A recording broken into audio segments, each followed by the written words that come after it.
Eu li O Silêncio na Floresta e eu entendi porque chamam Harlan Coben de um mestre das noites em claro. Olá, leitores e leitoras! Sejam muito bem-vindos a mais um vídeo do Nunca Nem Li. Eu sou a Bia e esse é o segundo vídeo do projeto Harlan Coben na Netflix. Se você caiu de paraquedas aqui nesse vídeo e não sabe o que é esse projeto, eu vou deixar aqui nos cards o primeiro vídeo, onde a gente explica certinho o que é essa loucura que a gente está fazendo aqui e como vai funcionar o projeto. Então, se você não sabe do que eu tô falando, para esse vídeo, vai olhar o primeiro ali onde a gente explica certinho e depois você volta aqui para acompanhar a resenha comigo. E esse vídeo aqui é o segundo vídeo do projeto, que é o primeiro de resenha, na verdade, de O Silêncio na Floresta, que estreia amanhã na Netflix, se eu conseguir postar esse vídeo no dia 11. Mas então, sem mais delongas, vamos para a resenha e a minha opinião sobre este livro. Esse é o segundo livro que eu leio do Harlan. O primeiro que eu li foi Confie em Mim, e eu confesso pra vocês que eu não gostei muito daquele livro. Não que eu não gostei, mas ele não me prendeu do jeito que O Silêncio na Floresta me prendeu. Então vamos lá. Resumindo pra vocês o que é O Silêncio na Floresta. Nesse livro a gente vai acompanhar o Paul. O Paul, ele é um promotor de justiça e ele tá trabalhando num dos casos mais importantes da carreira dele até então, que é uma acusação de estupro,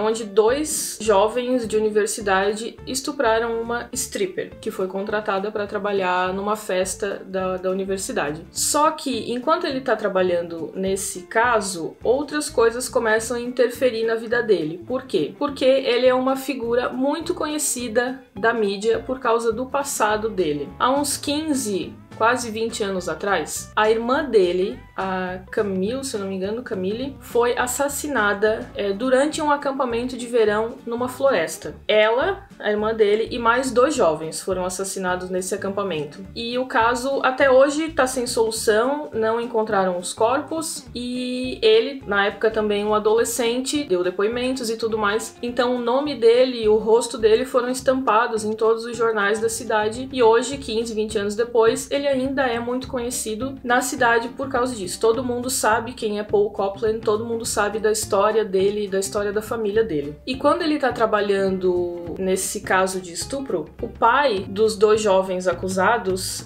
começam a escarafunchar o passado do Paul justamente para tentar livrar os filhos riquinhos da acusação. E quando eles começam a fuçar no passado, é que a gente também vai descobrir realmente o que aconteceu naquela noite na floresta, em que 3 adolescentes foram assassinados e só encontraram o corpo de um adolescente. Então, o livro todo a gente vai junto nessa investigação que o Paul acaba tendo que fazer para tentar impedir que essa história do passado dele acabe interferindo nesse caso que ele tá trabalhando. Só que conforme a gente vai lendo e vai entrando cada vez mais fundo na história, o caso vai tomando assim proporções imensas e o caso da acusação onde ele tá trabalhando acaba adquirindo uma consistência de plano de fundo, porque daí o que vem pra frente na história é aquela noite na floresta e o que aconteceu e a investigação que tá sendo feita pelo próprio Paul, não por debaixo dos panos, porque o caso já tá encerrado, né? Os corpos não foram encontrados, mas o caso tá encerrado, já aconteceu há mais de 15 anos, não tem mais o que fazer, digamos assim. Mas como isso volta pra assombrar o presente, o Paul meio que tem que mergulhar de novo nesse passado que ele tenta ao máximo esquecer e entender que acabou, e ele tem que mergulhar nessa coisa toda de novo pra não deixar que esse passado arruine a vida dele como fez na época. Mas assim, agora sobre a minha experiência como um todo lendo esse livro. Quando eu comecei, eu não tava gostando muito, mas eu acho que 2 fatores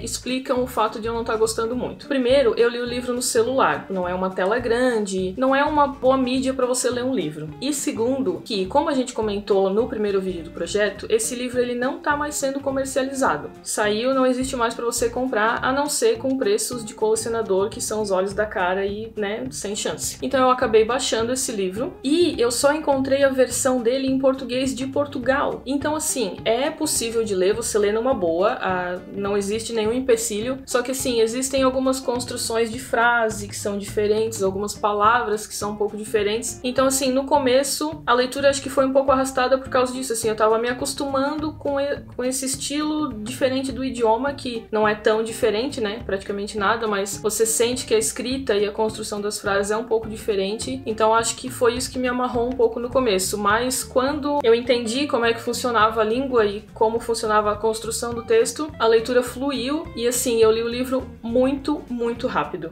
E assim, eu não diria que o livro ele faz você se apaixonar por algum personagem, porque tem livro que você se apaixona pelo personagem e você se apega, né? Nesse livro, eu acho que não exista isso, assim, você não consegue se identificar ao ponto de defender um personagem. Não que os personagens sejam ruins, mas é que assim, o suspense que o Harlan cria em torno da noite em si, na floresta, é tão grande que você fica tão obcecada querendo entender o que aconteceu que você não tem tempo pra se apegar demais a nenhum personagem. A gente tem o protagonista, que é o Paul, a gente tem a cunhada dele, o cunhado, a gente tem uma investigadora que trabalha com ele, que é um braço direito dele, que ajuda muito, a gente tem um pouco de um tio dele, o Cope, ele é imigrante nos Estados Unidos, né? A família dele veio quando ele ainda era pequeno e tudo, então assim, ele também demorou pra se acostumar no país e tudo mais, e mesmo você não conseguindo se apegar a nenhum personagem, como a gente tem a visão do Cope da história e a gente tá lendo sobre ele,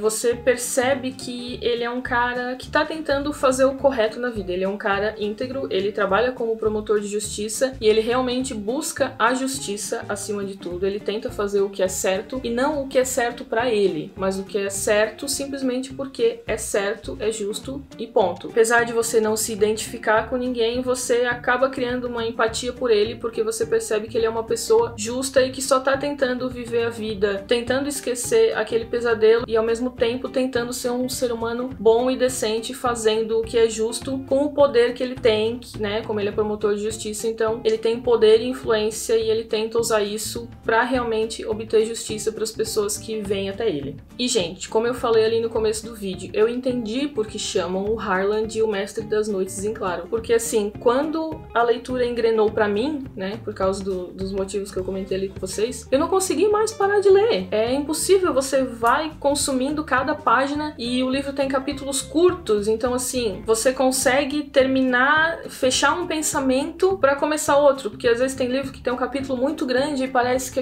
aquela parte da história nunca vai terminar e vai dando preguiça de você continuar a leitura. E não, o Silêncio na Floresta tem uns capítulos curtos, então você consegue começar e terminar um pensamento e é impossível você largar o livro. Terminou um capítulo, sempre tem um cliffhanger ali, você fica, né, meu Deus, e agora o que vai acontecer no próximo? Então tu fica sempre querendo saber. E assim, a leitura é fluida, é rápida, o fato de o capítulo ser curto acho que contribui ainda mais para a leitura ser rápida. Tem aqueles momentos de tensão assim, que o Cope vai descobrindo coisas e você fica, né, ali tentando entender junto com ele o que tá acontecendo, mas assim, no geral, o livro é bem rápido de ler. É uma leitura acelerada, assim, não sei se é a escrita, não sei se é a tensão, se é o suspense, mas você não consegue parar de ler até chegar a uma conclusão ou a um final, assim, que te deixe aliviado, tipo, não, tá, agora eu posso parar um pouco e fazer outra coisa da minha vida e depois eu volto a ler. E esse livro, ele é um romance policial, né, investigação. E eu confesso pra vocês que eu não sou muito boa com romance policial, porque eu sempre demoro pra descobrir, cara, eu sempre demoro pra entender o que aconteceu, pra descobrir quem é o culpado, eu sempre fico boiando. Então assim,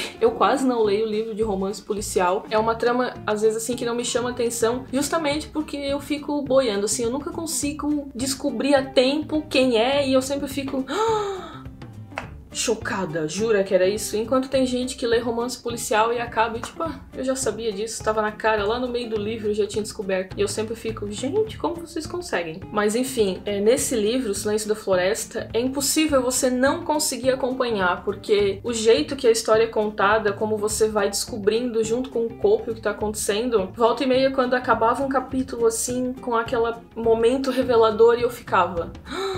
Meu, cara, mas se isso aconteceu, então quer dizer que o fulano de tal não fez o que eu achei que ele tinha feito. E você fica assim, meu, então é tal pessoa que fez tal coisa. E daí chega no próximo capítulo e tem outro negócio, você fica, meu Deus, mas então não era. Mas então acho que é fulano de tal, porque se isso aconteceu assim, tal coisa aconteceu assado. E daí você já cria mil teorias. Chegando perto do final ali, quando a gente vai acelerando ainda mais na história, que a gente vai descobrindo mais coisas, era cada vez mais eu assim, gente, mas então foi fulano.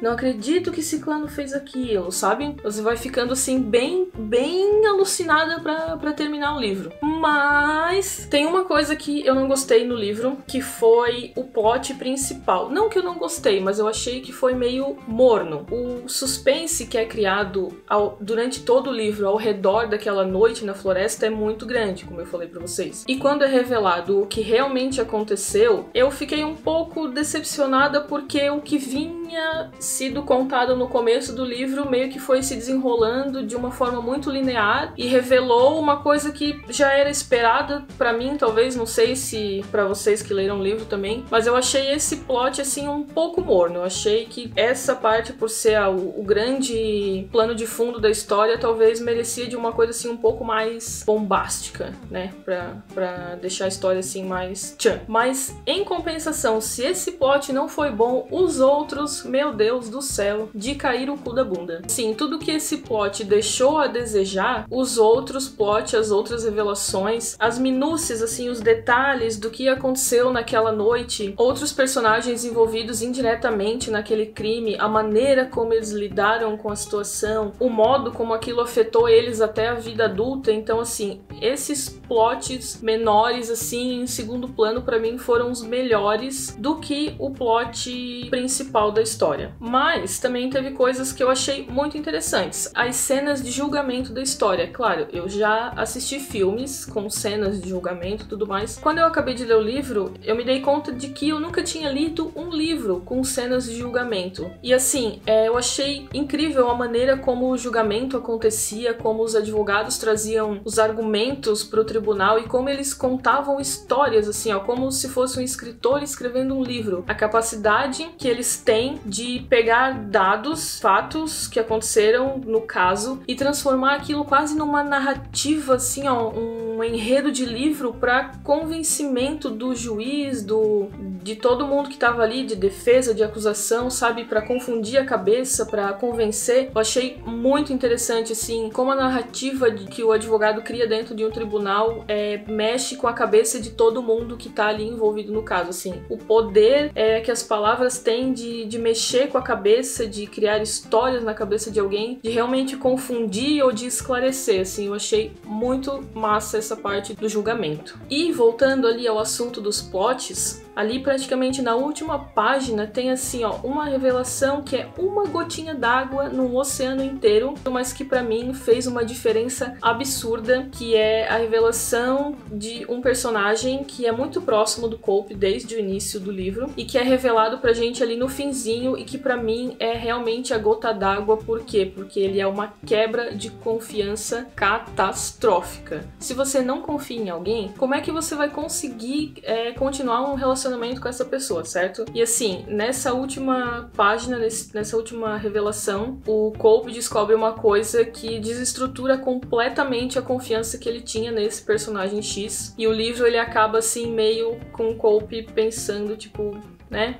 E agora? O que eu faço? Em quem que eu acredito? Como que eu continuo minha vida daqui pra frente? Eu acho que esse pequeno negocinho que o Harlan colocou ali no fim, assim, pra mim, foi um final incrível por causa disso, assim, porque, o cara já era todo perturbado por causa de tudo que aconteceu no passado dele, de tudo que ele descobriu de novo, assim, as coisas que ele achou que estavam encerradas, mas não estavam, que voltaram tudo, assim, numa avalanche em cima dele, e ainda esse detalhezinho que foi a gota d'água, assim, que acabou de acabar com a sanidade que ele tinha, assim, na minha opinião. Então, eu dei 5 estrelas pra esse livro, eu achei muito bom, apesar de o plot principal ali pra mim, eu achar que poderia ter sido melhor, mas você corre na leitura, o livro é rápido, é fluido, a história é muito boa, o suspense que o Harlan constrói é muito bom e você não consegue parar de ler, os personagens são muito bons, não existe nada muito complicado, não é nenhuma história assim que faça você você ficar dias pensando, sabe? Meu Deus, aquilo martela na sua cabeça. Não é um livro desse estilo, mas ainda assim é um livro muito bom, que faz você querer consumir a história de um jeito alucinado muito rápido, assim. Então eu realmente espero que a série